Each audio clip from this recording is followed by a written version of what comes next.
ராணுவத்தெல்லாம் தடையிட்டு வரலாம். அப்ப என்ன செய்யறது திட்டம் வச்சிருக்காங்க, என்ன செய்யணும், அவங்க என்ன செய்யணும், அவ்வளவுதான். நீங்க 4 வருஷம் கேட்கறீங்க. அப்ப நமக்கு இந்த மாதிரி பிரச்சனை வந்து தெரிஞ்சு இல்ல இப்படியே ஒரு கருத்து கணக்கு ஏதோ தெரியும் வந்தாங்க. என்ன தெரியும் பெரிய பேச்சு வச்சுக்கிற ஆகிற வச்சு அவங்க என்ன அனுப்பணும். இப்ப நம்மள இந்த மாதிரி ஆள் இருக்கிறாங்கல்ல, அவங்க பண்ணிட்டு எங்க போறாங்க, அவங்க பண்ணிட்டு இருப்பாங்க. அப்ப நம்ம ஆளுக்கு அவங்க முடிக்க போறீங்க. நாங்க ஊருக்கு அடிச்சு பண்றீங்கன்னா அவன் எங்க அடையாளம் என்ன நம்ம திருப்பி பண்ண அவன் நம்மளுக்கு அடையாளமா நம்ம திருப்பி நம்ம போய் வேற மட்டும் மார்க்கத்துல உங்களை அடிச்சு 20,000 கொடுத்து உங்களை அடிக்காத வேற 20,000 அடிக்கிறது மார்க்கத்தை அனுமதிக்குதா? உங்களை எவன் அடிச்சானோ அவன் அடிக்கிறதுக்கு மார்க்கத்தை அனுமதிக்குது. அவன் ஏற்றதா அழைக்கும் பார்த்தது அழைக்கும் மிகரி மாற்றதா அழைக்கும். உங்கள் மீது எவனால வரவு மீறினால் அவன் வரவு மீறிய அளவுக்கு அவனுக்கு எதிராக நீங்கள் வரவு மீறுகிறது இருக்கு. அவனுக்கு எதிராக மீறணும். உங்களை அடிச்சு போன 20,000 ரூபாய் வேற ஆயிரம், வேற 20,000 பேரு. நீங்க என்ன செய்யுறீங்க, ஒரு சம்பந்தம் இல்லாத அப்பா 20,000 பேர் அடிக்கிறாங்க. இதுதான் இஸ்லாம் அவங்க திருப்பி கேட்க வேண்டியதானே? அதாவது அவங்க என்ன சொல்றாங்க, பயங்காட்டுறாங்கல்ல, பயங்காட்டுறது வாஸ்தவம். அந்த பயங்காட்டுவதற்கு அவங்க என்ன செய்யறாங்க, அங்கதான் நிக்கிறாங்க, அங்கதான் மாட்டிக்குவாங்க. சரிப்பா 20,000 பேர் வரும்போது நாங்க ஒண்ணும் செய்ய முடியாதுறோம். நீ இப்ப என்ன செய்யுங்க, நீ என்ன செஞ்ச அந்த அப்ப குஜராத் செய்ய வேண்டியதானே? குஜராத் கரெக்டா செய்வாங்க. அது ஒண்ணு டைம் வரல, 50 வருஷம் நீட்டான். நாங்க 50 வருஷம் திரும்பி செஞ்சோம், அவங்க படிச்சிருவாங்க. 20,000 பேர் வந்துருவாங்க. இப்ப 20,000 பேர் வரல. இப்ப வந்தாங்கண்ணே, குஜராத் காத்தன வந்தான். ஸ்பெயின்ல அடிச்சதெல்லாம் வாஸ்தவம். ஸ்பெயின்ல அடிச்சதுக்கு அந்த மாதிரி இங்க பிளான் பண்ணா இவர்கள் என்ன செஞ்சு காப்பாற்றுவாங்களாம்? காப்பாற்றுவீங்களா? 400 பேர் 100,000 பேர் தப்பிச்சிருவீங்களா? 400 பேர் பிளஸ் போலீஸ் பிளஸ் ராணுவம் பிளஸ் எல்லா அரசாங்க அதிகார உதவியோட வரும்போது நீங்க 400 பேரை துப்பாக்கி வச்சுன்னா தப்பிச்சிருவீங்களா? துப்பாக்கி எத்தனை துப்பாக்கி வச்சிருக்காங்க அவங்க?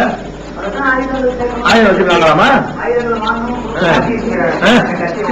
ஆளுக்கு ஒரு கத்தி வச்சுட்டு என்ன பண்ணுவீங்க? இதான் 1000 வாங்க, தைரியம் வாங்கிக்கிறோம் பார்ப்போம். இது மக்களை ஏமாத்துறதுனால அவங்க வாங்க மாட்டாங்க, வாங்கினா உள்ள போயிருவாங்க.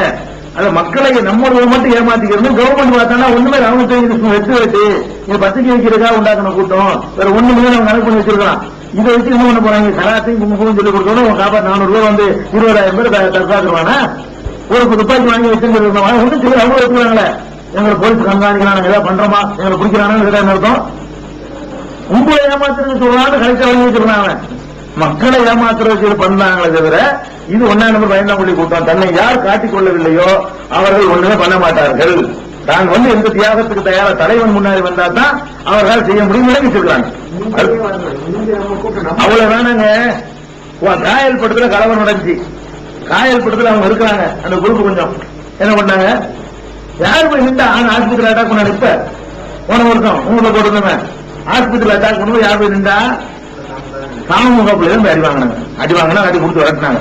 இவங்களுடைய ட்ரைனிங் இவங்க இவங்க மிலிட்டர்லாம் என்னாச்சுன்னா அந்த ஊர்ல இருந்தா அவன் எங்க ஆள் இருக்கிறது தெரியல ஓடிட்டானே. எவனா ஒருத்தனுக்கு நீங்க யாருக்கும் காட்டாத பயங்காட்டி ஒரு ஜிஹாத் பண்ற கூப்பிடுறாங்க. ஜிஹாத் பண்றது போறவன் நான் தாண்டா இப்ப என்ன சொல்றேன், நெஞ்சு நிமித்தணும். இவங்களுடைய ட்ரைனிங் என்ன நினைப்பான், இப்படி பயங்காட்டி பேருக்கு ஜிஹாது உள்ளுக்குள்ள அவ்வளவு படைத்தான். காமகாரனுக்கு வெளிப்படையாக என்ன விரும்பணும் இல்லைன்னு சொல்றான். 2 அடிச்சான். அதுக்கு வந்து ஒரு கனவு வந்துச்ச. இதே ஜெயலலிதா முந்தின கவர்மெண்ட் அப்போ நான் 13 இருக்கிறாங்க. அப்ப என்ன பண்ணாங்க, நாகர்கோவில் வந்து என்ன பண்ணாங்க, கோயம்புத்தூர் வந்து என்ன பண்ணாங்க, ஒண்ணும் என்ன பண்ணாங்க, ஒண்ணும் பண்ணல, பண்ண மாட்டேன். ஏன் சொல்லுங்களேன், அவர்கள் கொடுக்கிறது வந்து உல ரீதியான வீரமே கிடையாது. வீரியமா இருக்கிறவனையும் வீரம்ங்கிற பேர்ல கோலையாக்குறவெல்லாம் செய்யறாங்க. என்ன போல பேசுறாரு, சத்தியம் பண்ணு, நீங்க என்ன பண்ணி கேட்கலாங்களா? ஃபாலோ பண்ணிக்கிறாங்க. இவன் எப்படி வந்து ஜெயில் கொடுக்க தயாரா இருப்பான், இவன் எப்படி வந்து கலப்பு நிற்பான், எப்படி அறிவான தயாரா இருப்பான். அப்ப இவர்கள் வந்து பயங்காட்டி அதுக்கு பேர் செய்யாதுங்கிறாங்களே. இவர்களால் என்ன செய்ய முடியும்? தமிழ்நாட்டில் ஒண்ணு செய்யலாம். என்ன கொள்கை? அதாவது ஒரு பிரச்சனை அவங்களுக்கு எந்த ஊர்ல ஏற்படுத்தோ அந்த ஊர்ல என்ன பண்ணாரு, அவர்கள் வாக்குமூலம் சொல்லிட்டாங்க. நாங்க மாற்றணுமா நாங்க ஏதாவது பண்ணணுமான்னு சொல்றாங்க. அப்ப அதுல முடிஞ்ச மாதிரி நடக்குது. 13 வருஷம் ஒண்ணும் பண்ணவே நடக்குது. அதை மாற்றல.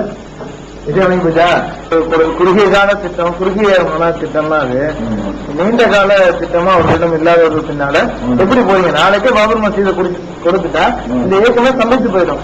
அப்படி சமைத்து போவவர்கள் பின்னாடி ஏன் போகணும் என்பதுதான் கண்டுபிடிக்கிறதே கண்டுபிடிக்கணுமா? தேவைதான் கண்டுபிடிக்கணும். தேவையில்லை ஆயிடுச்சா சொல்றோம். எது கத்துறோம்? ஒரு விஷயத்துக்காக கத்துறோம். பாபர் மசீது கிடைச்சா பாபர் மசீது கிடைச்சுன்னு அர்த்தம் கிடையாது. இந்த மாதிரியான சட்ட மீறல் இதுவும் நடக்காதுன்னு அர்த்தம். அப்படிதான் கிடைக்கும் போது செஞ்சவங்கலாம் தப்புன்ற நிறுவனமான பிறகு அவர்கள் இவ்வளவு பகிர பிரயத்தனம் பண்ணி அவங்களுக்கு கிடைக்கலன்னு சொன்னா, நம்ம கிடைச்சிருச்சுன்னு சொன்னா இனிமேல் நமக்கு அது மாதிரி நடக்காது என்ற ஒரு நிலை உண்டாகி போயிடும். அப்ப நம்ம தேவையில்லை கண்டுபிடிக்கணும். கண்டுபிடிக்கணுமா? அதாவது தூரநோக்கு தொலைநோக்குங்கிறாங்க பாருங்களேன். தொலைநோக்குன்னு சொல்றத பூராவது எல்லாரும் ஏமாத்துறோம். கண்ணு முன்னாடி காட்டணும். இந்த இன்னும் செய்யப்போம், இன்னும் செய்யப்போம்னு சொல்லணும். தூரநோக்கு நடக்காத ஒண்ணு, காமநாள் வரைக்கும் நடக்காத ஒண்ணு சொல்லி மக்களை ஏமாத்துறது அது சரியா வராது. இதானே இந்த திட்டம். இடம் ஒதுக்கிடுவோம். இடம் ஒதுக்கினதுக்கு அப்புறம் என்ன? வேலை இல்லாம சும்மா இருக்க மாட்டோம். வேலை இருந்தா வேலை எடுத்து போயிட்டு இருப்போம். அரசாங்கத்தோட சண்டை போடுறத விட்டுவிட்டு மக்களுக்கு தாவா செய்யற வேலையை அதுக்கு இருக்கு நேரத்தை பங்கு வச்சுக்கிட்டு இருக்கிறோம். முழுசாவே அதுக்கு நம்ம நேரத்தை அதிகமா பயன்படுத்திக்கிறோம். அவ்வளவுதான். கண்டிஷனா போவாது. வேற வேற வேலைகள் முன்னுக்கு இருந்துட்டே இருக்கு. அவங்க முன்னாடியே அவங்களோட தாய்மார்கள் அவங்க சொந்தக்காரங்க அக்கா எல்லாத்தையுமே கற்பழித்து சாவடிக்கவே செஞ்சாங்க. இதெல்லாம் பார்த்தப்போ அவங்களோட சிச்சுவேஷன் எப்படி இருக்கும், அவங்களோட எண்ணங்கள் எப்படி தோணும். அப்புறம் பாத்தீங்கன்னா ஒரு கர்ப்பிணி பெண்ணோட வயிற்றோட சிசுவை அவங்களோட சூழாட்டத்தால சுற்றி சென்று எடுத்தாங்க. இதெல்லாம் கேட்கிறப்பவே நமக்கு இந்த அளவுக்கு மனசு வேதனையா இருக்கு. இப்ப அவங்க நேரடியா பார்த்தவங்கன்னா இந்த அளவுக்கு அவங்களோட எண்ணங்கள்லாம் எப்படி தோணும்.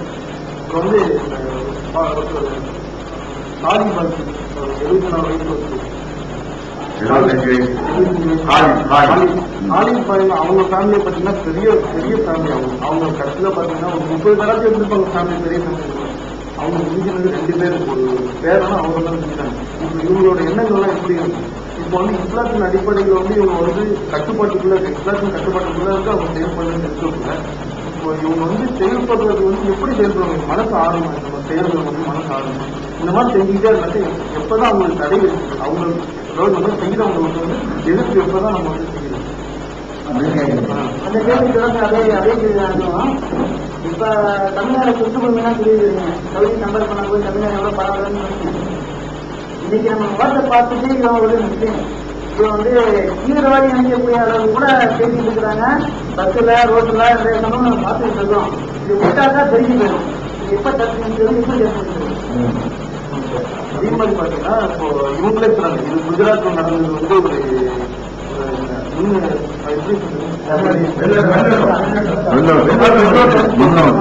இப்போ இந்த அரசியலுக்கு அதாவது இந்த பத்திரிகை ஒரு சில பத்திரிகை போட்டிருக்கு 2002ஆம் ஆண்டு செய்தி நாயகன் சொல்லிட்டு மோடியை போட்டிருக்கு. அந்த அராஜகம் செய்யறதுக்கு காரணமா இருந்தவரை அவர் தான். இப்படி இருக்கும் இவர்கள் எப்படி எதிர்க்கு அந்த குழந்தைகளோட எண்ணங்கள் எப்படி இருக்கும்? நீங்க சொல்லக்கூடியதெல்லாம் 3% அவர்களை விட நம்ம ரொம்ப பாதிக்க விஷயம். அந்த குழந்தையை பாதிச்சு இல்லையோ அந்த செய்தியை கேட்கிற நமக்கு ஏற்பட்ட பாதிப்புகளே அவ்வளவு இருக்குது. நம்மளோட கொஞ்சம் சோர்ந்திக்க முடியல. அன்னைக்கு நம்ம அழுத மணிக்கு உட்காந்துட்டு போனாங்க எல்லாம் உணர்வுல உட்காந்து எழுதும் பொழுது அப்படியே அப்செட் ஆகி போயிடும். அதுதான் நமக்கு செய்ய முடிஞ்சதுன்னு செய்யறோம்னு வைங்களேன். அப்ப அதெல்லாம் வந்துட்டு அவங்க நியாயப்படுத்திட்டு இருக்கோம். அது ஒண்ணும் இல்லைன்னு அரசியல்படுத்தலாம் போக முடியாது. அதுக்காக கண்ணீர் எல்லாம் செய்யணும். ஆனால் அதுக்கு என்ன செய்யணும் அப்படிங்கிறத ஆய்வு பண்றதா இருந்தா மாற்றத்துக்குடியா இருக்கணும். அது நடந்ததெல்லாம் மன்னிக்க முடியாத குற்றம், நமக்கு ஏற்பட்ட பாதிப்புகளுக்கு ஒண்ணுமே இல்லை. அடுத்தபடியான தீர்வு என்னன்னு வரும்பொழுது நபிகள் நாயகம் ஸல்லல்லாஹு அலைஹி வஸல்லம் வரி சொல்றாங்கன்னு தெரியுமா? இந்த மாறி உணவுகளாக மாறிவிட்ட பொழுது அப்படிப்பட்ட இடத்துல வாழ்வதற்கு நமக்கு மார்க்கம் தடை செய்யும்.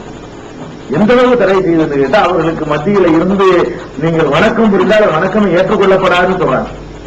சொல்றாங்க.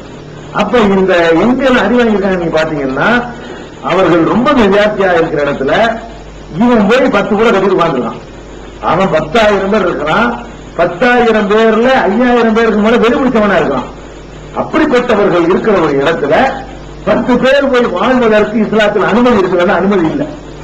அப்ப அவங்களுக்கு அந்த அனுமதி இல்லைங்கிற சட்டம் மார்க்க அறிஞர்கள் அவர்கள் சொல்லிக் கொடுக்கல. அதாவது நடந்ததுக்கு என்ன செய்யணும்னா யாராலும் என்ன செய்யலாருங்க. நாங்க கொண்டுட்டா நான் தெரியல, கொண்டதுதான்.